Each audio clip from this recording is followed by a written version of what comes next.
प्रज्ञा मिश्रा और आप देख रहे हैं प्रज्ञा का पन्ना। सीधे सीधे कहूं तो बहुत ज्यादा गोलमाल करने की जरूरत नहीं है। पश्चिमी उत्तर प्रदेश के पहले चरण में जहां पर बीजेपी ने पिछली बार 58 में 53 सीटें जीती थी, वहां हालत बहुत ज्यादा खराब हो गई है। पहले चरण में जिस हिसाब से गांवों में वोट पड़े हैं, उसने कई सीटों के रिजल्ट अभी से डिक्लेयर कर दिए हैं।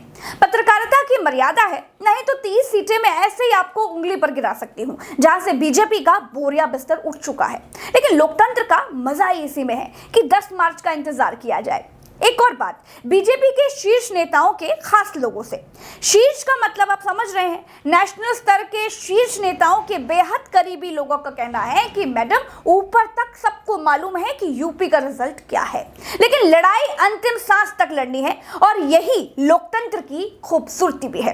और ये राजनीति का ककहरा सीख रहे लोगों को बीजेपी से सीखना भी चाहिए। एक राउंड खराब हुआ, कोई बात नहीं, दूसरा राउंड थोड़ा और खराब होगा, कोई बात नहीं, आगे के 5 राउंड में तो लड़ेंगे भैया, और जमकर लड़ेंगे। विपक्ष के नौसिखिएपने को अनुभव से हराया जाएगा।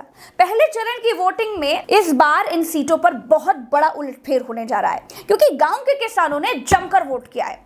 जिस शहरी आबादी को बीजेपी का वोटर कहा जाता है, वहां वोटिंग परसेंटेज बहुत कम रहा है। गाजियाबाद और नोएडा जैसे जिलों में 54 और 56% ही वोटिंग हुई है, और गांवों में घनघोर वोटिंग हुई है। और इसका मतलब है कि किसानों ने ईवीएम की बटन बड़ी जबरदस्त दबाई है। लेकिन फिर भी 2017 में पहले फेज में 64% मतदान हुआ था, और इस बार टोटल 60% मतदान हुआ है। यानी नए वोटर जुड़ने के बाद भी 4% कम लोगों ने वोटिंग की है। चुनाव किसके पक्ष में गया, ये तो खुलकर आपको 10 तारीख को पता चल जाएगा। लेकिन इस बार बड़े बड़े तुरंखाओं के नीचे से जमीन खिसकने वाली है। बीजेपी के 9 मंत्री पहले फेज में चुनाव लड़ रहे थे, कई मुंह के बल गिरने वाले हैं, ये तय है।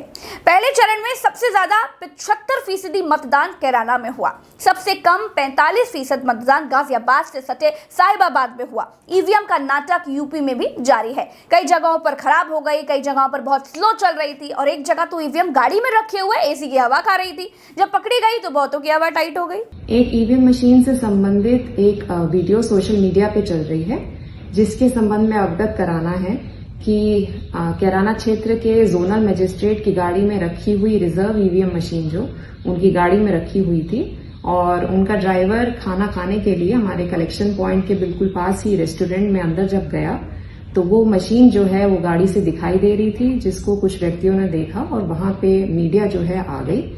तुरंत उसका संज्ञान लेते हुए एसडीएम सीओ को स्थल पे भेजा गया। वहां एक कैंडिडेट भी थी और उनके सपोर्टर्स भी थे।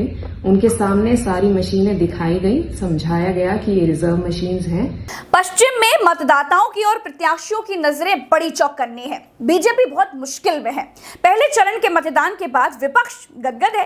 पहले चरण के कई जिले ऐसे भी हैं जहां क्लीन स्वीप हो रहा है। अब पहले चरण का आप ओवरऑल मसला आपने समझ लिया है, तो मीडिया का मसला भी जान लीजिए।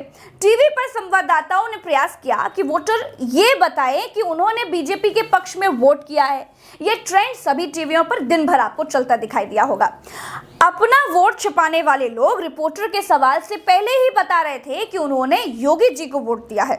और तो और नेशनल मीडिया वोटिंग वाले दिन मतदाताओं से सिर्फ एक सवाल कर रही थी कि आप अपने आप को सुरक्षित महसूस कर रहे हैं या नहीं। अब कौन आदमी होगा जो ये कहेगा कि भाई पैरामिलिट्री फोर्स से घिरे पोलिंग बूथ से मुझे 45 गुंडे चाकू लेकर दौड़ा रहे हैं। वोटर भी कह रहे थे कि हाँ भाई हम सुरक्षित महसूस कर रहे हैं। हम किसी को कुछ कहते नहीं है, सबकी अपनी ड्यूटी है, सब हमारे भाई बहन है। पहले चरण के ओवरऑल समीक्षा समाचार समाप्त होते हैं। हर चरण में वोटिंग के बाद ऐसे ही समीक्षा समाचार आपको मिलते रहेंगे।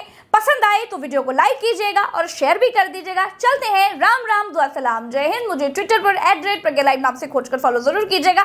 साथ आएंगे तो सच को और समर्थन मिलेगा और हम और मजबूत होंगे। और फेसबुक पर फॉलो वाला बटन और यूट्यूब को सब्सक्राइब करना मत भूलिएगा। आप लोगों ने सब्सक्राइब करना बंद कर दिया है, जिस बात से मैं नाराज हूं, तो मेरी नाराजगी दूर करिए और चैनल को सब्सक्राइब कीजिए। नमस्कार।